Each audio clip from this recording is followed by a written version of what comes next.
Iran America ನಡುವೆ ತಾರಕಕ್ಕೇರಿದ ಯುದ್ಧ.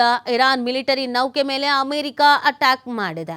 Oman ಕೊಲ್ಲಿಯಲ್ಲಿದ್ದಂಥ Iran ನೌಕೆಯನ್ನ ಧ್ವಂಸ ಮಾಡಲಾಗಿದೆ. 2 ದಿನಗಳಲ್ಲಿ 11 ಹಡಗುಗಳನ್ನು ಹೊಡೆದಿದ್ದೇವೆ. ದಾಳಿ ಬಗ್ಗೆ ಮಾಹಿತಿಯನ್ನು ನೀಡಿರುವಂಥದ್ದು ಅಮೆರಿಕದ ಪೆಂಟಗನ್. ಮಾಹಿತಿ ನೀಡ್ತಾರೆ, 2 ದಿನದಲ್ಲಿ 11 ಹಡಗುಗಳನ್ನು ಹೊಡೆದಿದ್ದೇವೆ ಅಂತ. ನಾವು ಏನೇನು ಮಾಡಿದ್ದೀವಿ ಅನ್ನೋದನ್ನ 3 ದೇಶಗಳು ಹೇಳ್ಕೊಳ್ತಾ ಇರೋದು. ಇರಾನ್ ಮೇಲೆ ನಾವು ಅಟ್ಯಾಕ್ ಮಾಡಿದಾಗ ಏನೇನು ಧ್ವಂಸ ಮಾಡಿದ್ದೀವಿ ಅಂತ ಅಮೆರಿಕ ಮತ್ತು ಇಸ್ರೇಲ್ ಹೇಳ್ಕೊಳ್ತಾ ಇದೆ. ಅಮೆರಿಕ ಮತ್ತು ಇಸ್ರೇಲ್ಗೆ ಸಂಬಂಧಪಟ್ಟಂತೆ ನಾವು ಏನೇನು ಪ್ರತಿಕಾರವನ್ನು ತೀರಿಸ್ಕೊಂಡಿದ್ದೀವಿ ಅನ್ನೋದನ್ನು ಇರಾನ್ ಕೂಡ ಹೇಳ್ತಾ ಇದೆ. ಇದರಲ್ಲಿ ಕೆಲವು ದೇಶಗಳು ಒಪ್ಕೊಳ್ತಾ ಇದೆ, ಇನ್ನು ಕೆಲವೊಂದನ್ನು ಬಿಲ್ಕುಲ್ ಒಪ್ಕೊಳ್ತಾ ಇಲ್ಲ. ಆ ಥರದ ಪರಿಸ್ಥಿತಿಗೆ ಆಗಿಲ್ಲ ಅನ್ನೋದನ್ನು ಕೂಡ ಹೇಳ್ತಾ ಇದ್ದಾರೆ. ಇದೀಗ ಈ ಯುದ್ಧದ ವಾತಾವರಣ ಏನಿತ್ತು ಇದು ತಾರಕಕ್ಕೇರ್ತಾ ಇದೆ. ಇರಾನ್ ಮಿಲಿಟರಿ ನೌಕೆ ಮೇಲೆ ಅಮೆರಿಕ ಅಟ್ಯಾಕ್ ಮಾಡಿರೋದು, ಒಮಾನ್ ಕೊಲ್ಲಿಯಲ್ಲಿದ್ದಂತೆ ಇರಾನ್ ನೌಕೆ ಧ್ವಂಸ ಮಾಡಲಾಗಿದೆ.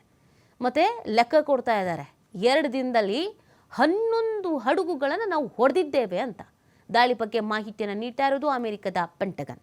ಪರಿಸ್ಥಿತಿ ಮತ್ತಷ್ಟು ಉಲ್ಬಣಗೊಳ್ಳುವಂಥ ಸಾಧ್ಯತೆ ಇದೆ. ನೋಡಿ, ಈ ಕೊಲ್ಲಿ ರಾಷ್ಟ್ರಗಳಲ್ಲಿ ನಾವು ಕಳೆದ 3 ದಿನದ ಕತೆ ನೋಡಿದ್ರೆ 5,000 ಸ್ಫೋಟ ಸಂಭವಿಸಿದೆ.